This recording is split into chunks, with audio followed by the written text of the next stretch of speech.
지지난주에 우리가 추수감사절을 보내면서 이스라엘의 7대 절기를 말씀을 전해드렸습니다.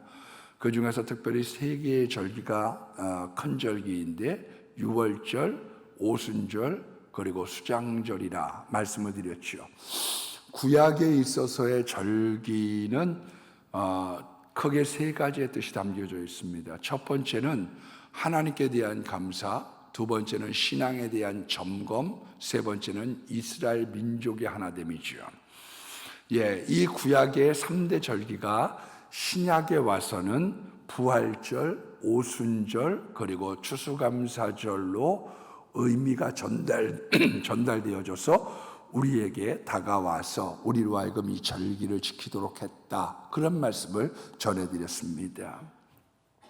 절기라고 하는 건 굉장히 중요합니다. 추수감사절에 말씀을 증거하다가 다 말씀을 증거하지 못했어요, 시간적으로. 그러나 한 가지 더 절기에 유익이 있다고 하면 뭐냐면 하나님께서 이민족의 침략을 막아주시고 우리의 소산을 막아주시는 게 절기를 지키는 거예요.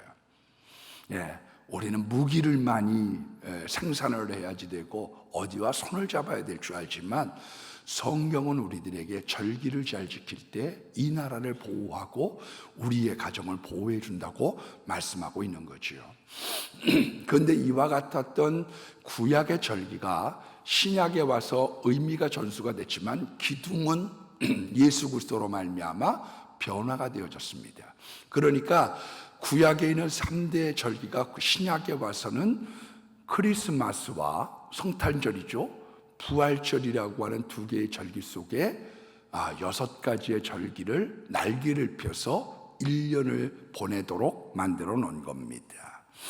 그래서 민간역으로는 1월 1일이 신년이지만 기독교역으로는 지난주 11월 27일이 기독교역으로는 첫 발을 딛고 있는 거지요.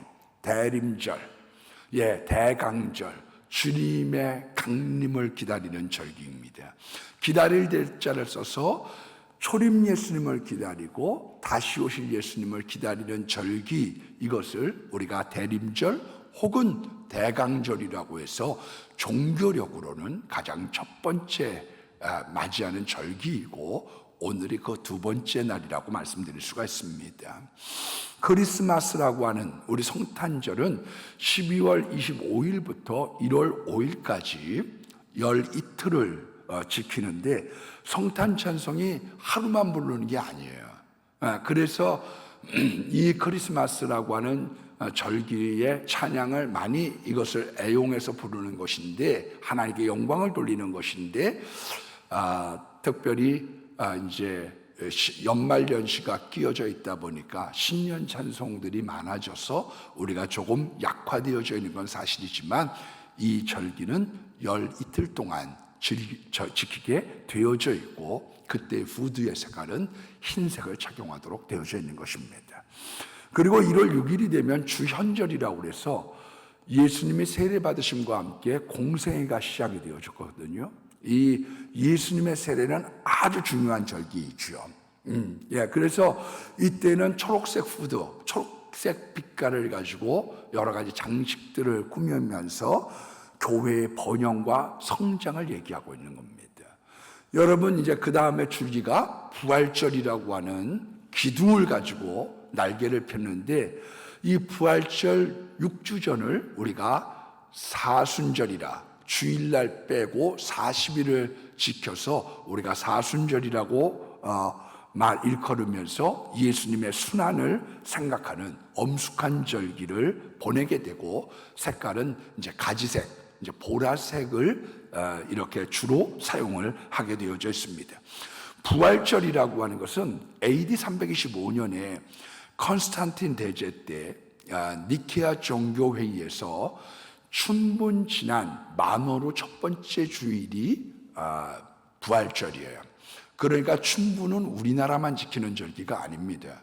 그 춘분에 지나서 만월호 첫 번째 주일이기 때문에 3월 22일부터 4월 25일 사이 이 5주간 안에 이 부활절들이 존재를 하는데 해마다 바뀌는 거죠. 그래서 내년도에는 4월 9일 날이 부활절로 지키도록 되어져 있습니다. 이 부활절 기간이 7주간이에요.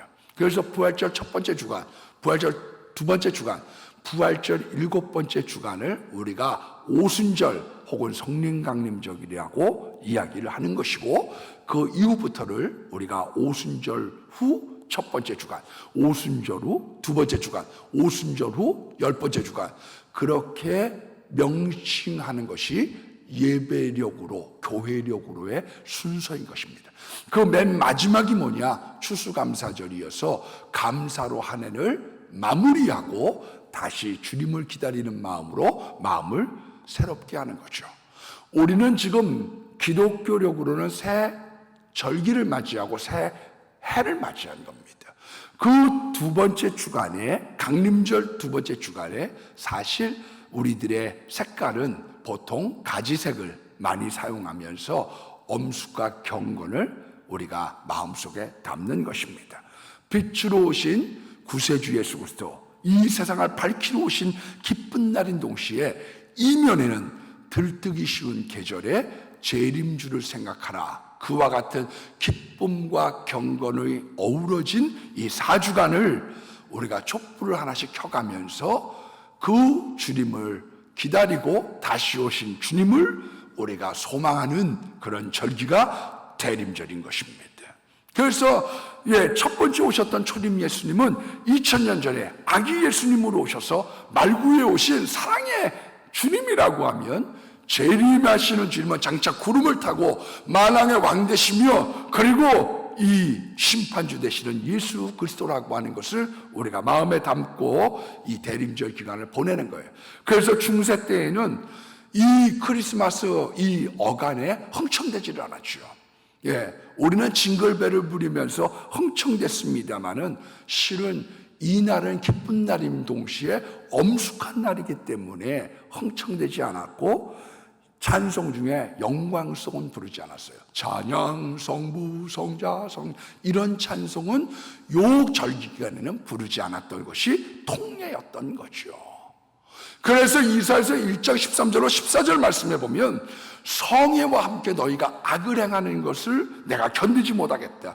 내 마음이 너희의 월삭과 정한절기를 싫어하노니 그것이 내게 무거운 짐이라. 내가 곤비했다. 그러므로 크리스마스나 이런 사육제 때 죄를 범하는 것을 하나님께서 견디지 못하는 거예요. 그래서 크리스마스 한다고 그러면서 숫자를 부닥기면서 메리 크리스마스 이런 일들을 할 때 하나님이 그 무거운 짐을 지고 내가 곤비하여 견디지 못하겠다, 내가 지쳤다, 그렇게 얘기하는 거죠. 그래서 절기를 잘 지키기를 하나님 원하고 있는 거예요. 그와 같은 타락과 그와 같은 방탕과 그와 같은 타락 중심적인 것이 아니라 경건하고 신앙을 준비해서 우리가 주님을 맞이할 준비를 갖고 다시 오실 주님을 맞이하는 다섯 처녀의 반열에 있기를 원하는 거예요. 다섯 처녀의 특징이 뭐냐? 등불 준비를 하는 거죠. 등불 준비. 등불 준비 안 하는 사람들의 특징이 있습니다. 그거는 주님이 더디오리라 생각하고 술 마시고 종들을 때리고 그렇게 포악하게 생각하다가 주님께서 생각지 않은 때에 오신다고 성경은 말씀하고 있는 거예요. 성경은. 그래서 이 10처녀의 비유 중에 5처녀는 어떠느냐? 깨어있는 거예요. 주님이 곧 오시면 어떡하느냐? 오늘 밤이라도 오시면 내가 문 열어 맞이할 준비가 되어져 있는 사람들인 거고, 이 10처녀 중에 5처녀의 어리석은 여자들은 더디오리라 생각하고 오늘도 안 오겠지, 언제 올지 몰라, 그러고서 잠들어 있는 신앙이라고 성경은 말씀하고 있는 겁니다. 그래서 우리의 신앙을 점검한다는 건 굉장히 중요한 거예요. 내가 지금 잠들고 있는지, 내가 지금 깨어 있는지, 주님은 우리들에게 이것을 당부하고 있는 것입니다.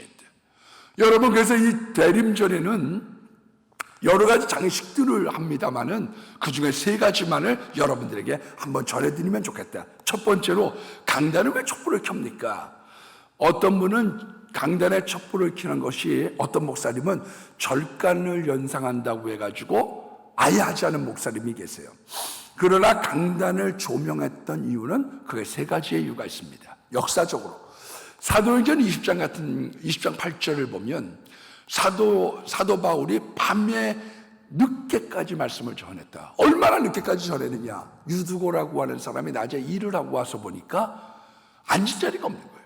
그래서 3층에 올라가서 누에 앉아가지고 말씀을 듣다가 너무 피곤하고 말씀이 길어지니까 3층 위에서 떨어졌는데 그 죽은 사람을 다시 살렸던 기사가 나오죠. 유두고.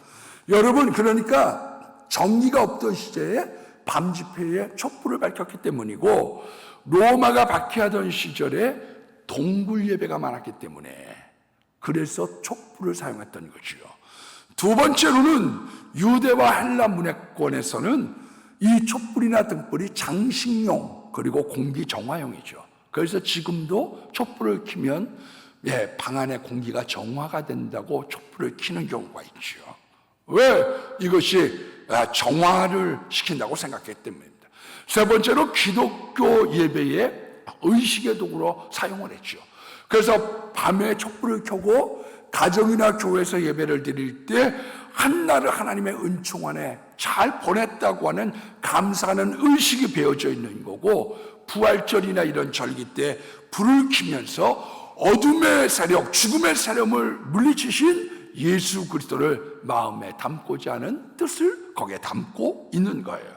그래서 4세기의 사도들의 전승에 의하면 하나님께서 예수 그리스도를 통해 불멸의 빛을 계시하시면서 우리를 비추셨음을 상기하는 의미를 담고 있다. 그렇게 말씀하고 있는 거죠. 그러니까 우리가 폼으로 이 불을 밝히는 것이 아니에요. 동방정교회라든지 로마 가톨릭이라든지 성공회는 이 불을 많이 밝힙니다. 촛불 사용이 많아요. 그러나 개신교는 절기에 이런 대림절이나 이런 부활절 같은 때 불을 켜는 그 정도 외에 우리는 사용을 적게 하고 있는 것을 볼 수가 있습니다. 그런데 한국은 그나마도 사용을 안 합니다. 왜냐하면 절간이라든지 제사를 연상하기 때문에 그렇죠. 그래서 저도 장례식장에 가가지고 촛불을 끄는 경우가 많아요. 그러나 엄격하게 얘기한다고 하면 기독교의 촛불이라고 하는 것은 타 종교하고는 전혀 무관하게 독자적으로 우리들에게 이룩되고 지켜진 것입니다. 그래서 우리가 이 촛불을 켜나가는 거예요. 주님의 오심, 그 불의 비추심을 우리가 사모하고 기다리면서 주님의 초림과 재림을 기다리는 이 촛불의 의미를 여기에다 담은 것이지요. 두 번째로는 성단의 꽃입니다. 어떤 분들은 매주 성단의 꽃을 바꾸는 것은 낭비가 아닙니까? 이렇게 질문하는 분들도 있습니다. 그러나 근본적으로는 가장 아름다운 것으로 영광 돌리려고 하는 신앙의 표현을 여기다 담은 겁니다. 그래서 예수님의 발에 향유 옥합을 부었던 마리아처럼, 막달라 마리아처럼 예수님의 사랑의 감격, 그 신앙의 표현이 여기에 담겨져 있는 것이지요.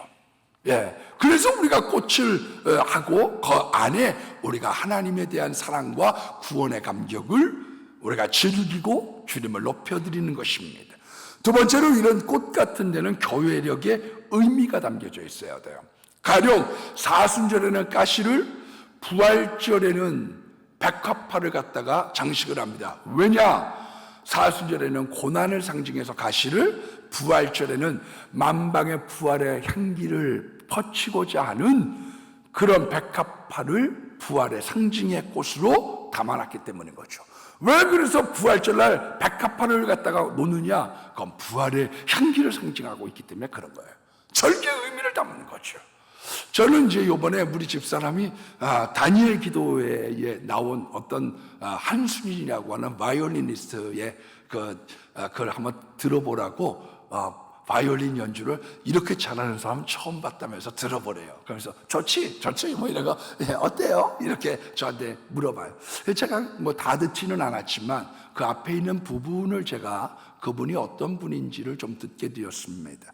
그런데 그분이 자기의 간증 속에 이런 간증을 하더라고요. 자기는 바다를 보고 컸습니다. 그리고 영국에 가서도 섬에서 바다를 보고 걷는데 자기가 연주를 하는데 자기를 사사해 주시는 그 교수님이 소리에서 바다가 느껴진다. 바다가 느껴진다. 자기가 깜짝 놀랐다는 거예요.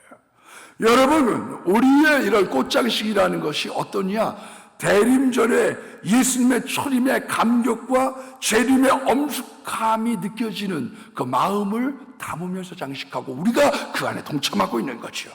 죄로 얼룩진 세상 속에 순결과 거룩의 의미를 담는 것. 그것이 꽃장식이에요. 너무 큰 부담이 없는 것이 좋습니다. 과거 우리 어려서는 가정 의례 준칙이라는 게 있었습니다. 그래서 호텔에서 결혼식 못하게 했어요. 왜냐하면 가진 자와 못 가진 자들이 너무 위화감을 갖지 않도록 그렇게 막아놨다가 그것이 어느 정도 우리가 부유해지면서 풀어지게 됐지요. 교회라는 데는 가난한 자, 부한 자, 많이 배우든 적게 배우든 그 안에서 하나님이 모든 우리의 마음을 받는 것을 믿고 동참하는 것이 참 중요합니다. 제가 일전에 그 NNCC라고 해서 네팔 뉴 카브넌트 칼리지라고 이 네팔 사원학교회의 권승일 총장님이라고 하는 분을 잠깐 소개시켜드린 적이 있어요. 근데 이분은 신학을 늦게 했습니다. 이제 순복음 신학을 하고 여기 오셨기 때문에 44살에 신학교에 이제 입학을 하게 됐어요. 근데 어버이날이 됐는데요. 우리들은 이제 그냥 카네이션, 꽃을 갖다 이렇게 달았는데, 이제 나이가 이분이 연세가 좀 있다 보니까 아들이 색종이를 갖다가 오려갖고 꽃을 이만하게 만들어갖고 그거를 갖다가 달고 이렇게 수업을 들으러 오셨어요. 신학교로 오셨는데 우리가 그거 보고서 막 배꼽을 잡고 웃었죠. 아유, 막 오려가지고 꽃을 이렇게 색종이를 만들어갖고 이만하게 달고 왔는데 지금도 어버이날 카네이션을 보면 그분 생각이 나는 거죠. 여러분, 아름다운 것만이 다는 아니고 큰 거, 비싼 것만이 다는 아니에요. 그 안에 사랑이 깃들여져 있는 거죠. 사랑. 미국에 계시는 우리 큰 고모님이 지금은 이제 80 가까이 되셨습니다마는 초등학교 1학년 소풍을 아들이 갔다가 돌아오는 길에 $1짜리 반지를 사갖고 얘가 왔는데 종원이라고 우리 큰 고모님이 너무 기뻐하니까 엄마 그거 가짜야. 여러분 $1 안에 뭐가 있느냐? 사랑이 있는 거죠. 여러분 교회는 마음이 담기는 거예요. 사랑이 담겨져 있는 거죠. 우리가 가수다 성악을 하는 분이다 그 아름다운 찬양 그것으로 영광 돌리는 것도 참 귀하고 좋은 것이지만 왜 우리가 유치부 아이들의 찬양을 즐거워하고 왜 그러한 못한 사람들의 찬양을 즐거워하느냐? 그 안에 사랑이 있기 때문이죠.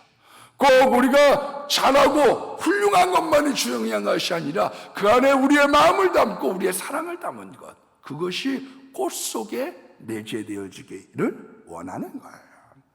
그래서 그런 행사를 하게 되면 전부 학부형들이 와가지고 어머니들이 와서 애들 사진 찍겠다고 이러고 그런 원인이 어디에 있느냐? 그 마음의 표현이 담겨져 있는 겁니다. 세 번째로 하나 더 말씀을 드린다고 하면 강대상입니다. 원래 로마 가톨릭이나 동방정교회나 성공회나 이런 곳에서는 성찬 중심입니다. 원래는 설교가 없는 거죠. 우리가 설교를 하기 때문에 그분들도 이제 신부들이 설교를 한 15분 정도 하고 그러는 모양이에요. 그러나 원래 이 가톨릭은 설교가 없는 종교이고 또 설교를 우리들 걸 배워 갖고 가는데 잘 못하셔. 잘 못하시는 경우가 많습니다. 신부들은 결혼을 해야지 사실 인생의 희로애락을 하죠. 그런데 그런 것이 연유가 되지 않았을까? 하여간 여기는 이제 로마 가톨릭이나 동방정교회 또 성공회는 성찬 중심입니다. 그런데 우리 종교개혁자, 우리 개신교는 어떠느냐 하면은 마틴 루터는 성찬상을 두고 그 다음에 말씀의 단을 첨가했습니다. 우리 같이 한 거죠. 우리의 장로교의 시조였던 칼빈은 강대상을 어떻게 꾸몄느냐. 회중과 교인과의 관계를 짧게 놨습니다. 말씀을 갖고 다가가자고 생각했죠. 예, 떡갈나무 상에서 높이 바라보는 것이 아니라 회중과의 말씀의 간격을 좁히자. 그게 장로교의 정신이죠. 주인글리는 이 사람은 개혁적이어서 또 순교도 당했던 사람이지만 이 주인글리 같은 경우는 아예 설교단만 만들고 성찬 때는 없애버렸습니다. 요즘에 보면 설교단과 인도단을 분리하는 교회들이 있습니다. 그 원인이 어디에 있느냐? 우리가 원칙을 알고서 모든 일들을 해야 돼요. 그거는 성찬상을 이 강대상이 가로막지 않기를 원했던 마음으로부터 비롯된 거예요. 그건 개혁신앙과 일치하지 않고 어긋난다. 성찬상이 중심이 되어져서 그것을 가리면 좋지 않다는 생각을 가졌던 거지요. 그래서 우리 개신교의 상당한 부분, 아마 영락교회부터 비롯되어졌으리라고 생각합니다만은 조그만 단에서는 기도와 찬양과 인도, 작은 단에서 하나님께 드리는 부분은 거기서 행하고 하나님으로부터 내려오는 것, 그러니까 성경 봉독, 설교 축도는 큰 단에서 하는 것으로 구분해서 설교대나 인도대가 성찬상과 십자가를 가리지 않기를 원했던 겁니다. 이제 우리 교회 와서 보니까 이제 물론 이 단상에 좁기 때문에 그럴 수도 있겠지만 이제 강대상을 세우고 그리고 뒤에 성찬상을 조그맣게 놓았던 것을 그냥 제가 답보해서 오게 되었던 거지요. 네. 더더구나 요즘에는 이제 자막까지 이렇게 설치하다 보니까 십자가의 위치를 놓는 것도 쉽지 않은 시대가 됐습니다. 시대의 변천에 따라. 그러나 분명한 것은 성찬, 십자가, 말씀, 성령의 인도, 이 예배의 구심점이 우리 마음에 각인이 되어지고 우리에게 구원의 감격, 그리고 가나잔치와 같은 기쁨, 그리고 천국의 소망이 담겨지는 예배를 신령과 진정으로 예배해야 되겠다라고 하는 그 마음의 자세는 우리들에게 예나 지금이나 앞으로도 있어야 될 거예요. 그게 본질적인 것이죠. 오늘 본문에 보면 마리아가 성탄을 준비하고 있는 모습입니다. 하나님께서는 복음을 준비하고 있습니다. 어떻게 준비하고 계시느냐? 헬라어라고 하는 국제어를 통해서, 그리스를 통해서 언어를 통일을 시키신 겁니다. 예, 언어를 통일시켰어요. 앞으로 저는 이 중국의 그 복음화가 잘 이루어지리라고 생각해요. 왜냐하면 모택동이 했던 제가 봤을 때 유일한 잘한 점이 하나 있습니다. 언어를 통일을 시켜놨어요. 중국의 언어를. 앞으로 복음이 들어가게 될 때 급속하게 들어갈 수 있었던, 왜 800명의 수년 안에 1억 명이 될 수 있었느냐? 언어의 통일을 시켜놨던 거죠. 우리가 이 헬라어라고 하는 국제 언어를 만들어놨습니다. 두 번째로 로마가 길을 닦은 거죠. 복음이 잘 증거될 수 있도록. 세 번째로는 세례 요한이라고 하는 사람을 보내셔서 기적적인 탄생을 통하여 신비적인 노부부의 잉태로 말미암아 구약의 마지막 선지자 새 시대를 예고하는 하나님의 사람을 보내셨다는 거야. 그래서 준비하고 있는 거예요. 오늘 본문에 보면 마리아를 선택을 했습니다. 경건한 여인을 통하여, 경건한 가정을 통하여 구주의 탄생을 예고하시고 준비시키신 거죠. 여러분, 마태복음에는 꿈으로 이 예수님과 그 가정을 인도하신 것이 4번 나옵니다. 현몽하여 가로되. 그래서 요셉에게 현몽하여 가로되 뱃속에 있는 아이는 임마누엘, 하나님께서 성령으로 잉태되어졌어. 데려오기를 두려워하지 마. 그 첫 번째의 잉태가 있었던 거죠. 두 번째에 꿈에 대한 현몽은 어디에 있었느냐? 동방박사가에게 나타나셔서 다른 길로 가. 이 헤롯에게 돌아가면 큰일 나. 세 번째도 요셉에게 현몽하셨습니다. 왜 그러냐? 이제는 너희가 애굽으로 피난을 가야 돼. 6년이 되었을 때 아켈라오라고 하는 폭군이 죽었으니 돌아가 거기에서 나사렛 갈릴리 사람이라고 하는 별명을 갖고 크게 될 것이라고 하는 인도함을 주셨던 거죠. 왜? 그 안에서 요셉이라고 하는 사람에게 확신을 주고 싶었던 거예요. 지금 잉태하고 있는 사람은 사람의 방법이 아니라 하나님의 방법으로 지금 잉태했다라고 하는 것을 준비시키고 그 경건한 과정을 통해서 우리가 예수 그리스도의 기쁨을 맞이할 수 있도록 만드신 거죠. 어저께 제가 신학교에서 강의를 하다 보니까 어느 50대 여자 전도사님이 50대에도 사역의 길이 있나요? 그런 질문을 하세요. 그래서 제가 좀 이야기를 하는 것 중에 조금 부정적인 얘기도 섞어놔서 설교 준비를 하다가 제가 문자를 이렇게 보냈습니다. 아브라함이라는 사람은 75세에 신앙을 시작했습니다. 그리고 모세는 80세에, 그리고 갈렙이라고 하는 사람은 85세에 시작을 했습니다. 하나님은 그 사람의 나이를 사용하거나 경륜을 사용하는 것이 아니라 그 사람 가운데 있는 믿음을 사용하시는 거예요. 하나님을 사용하는 방법이 있습니다. 하나님을 사용하는 재료가 있습니다. 그건 그 사람이 가지고 있는 경륜, 그 사람이 가지고 있는 물질, 그 사람이 가지고 있는 사고가 아니라 그 사람 안에 역사하고 있는 하나님이 주시는 믿음을 갖고 역사하시는 거죠. 이 기적적인 잉태가 사실은 미리 기적적인 잉태를 갖고 태어나실 예수님을 예표하는 샘플이 된 겁니다. 그래서 엘리사벳에게 보라, 엘리사벳을 예를 들면서 보라, 내 친족 엘리사벳이 늙어서 아들을 얻었느니라. 우리가 그 안에서 우리가 기적적인 잉태를 했던 참 하나님의 아들이시고 메시아시고 성령으로 말미암아 잉태하신 예수님을 믿는 믿음 안에 살도록 하나님께서는 준비하고 계신 거죠.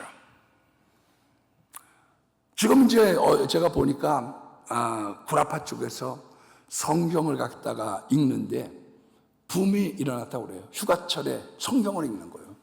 그런데 그 사람들이 성경을 읽는 거는 구원서로 읽는 게 아니라 교양서적으로 읽는 거죠. 영메어리, 젊은 여자에게서 났다는 거예요. 그러나 히브리 원문에는 뭐냐? 알마, 처녀, 버진 메어리야, 버진 메어리. 그래서 구원서가 아니라 교양서적으로 읽기 때문에 자꾸 문제가 있는 거죠.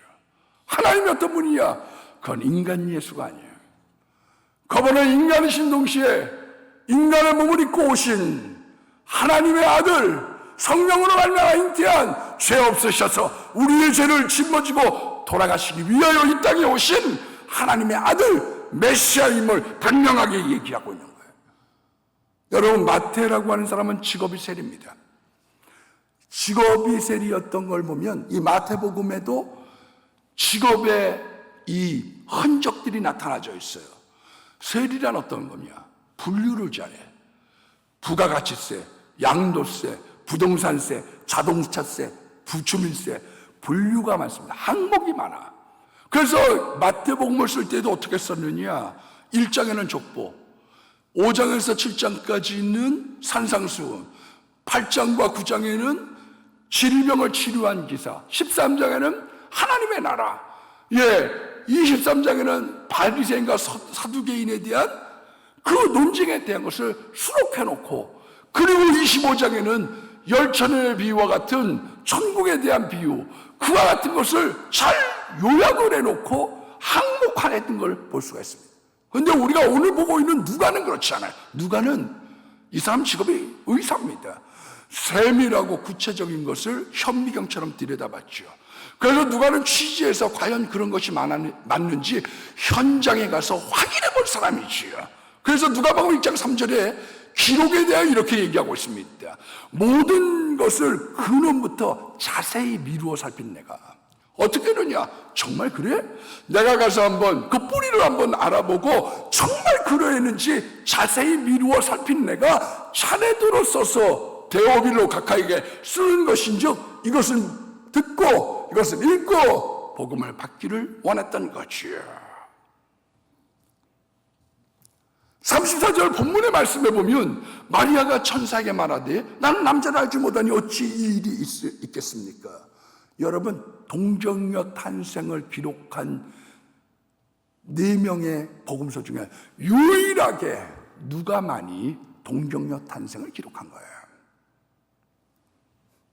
왜냐하면 그놈부터 자세히 살펴 들어가서 철저하게 조사하고 철저하게 검증하고 철저하게 마이크를 들이밀어서 엘리사벳에서 물어보고 그 안에서 사가랴에게 조회해보고 모든 것을 살펴봤던 거죠.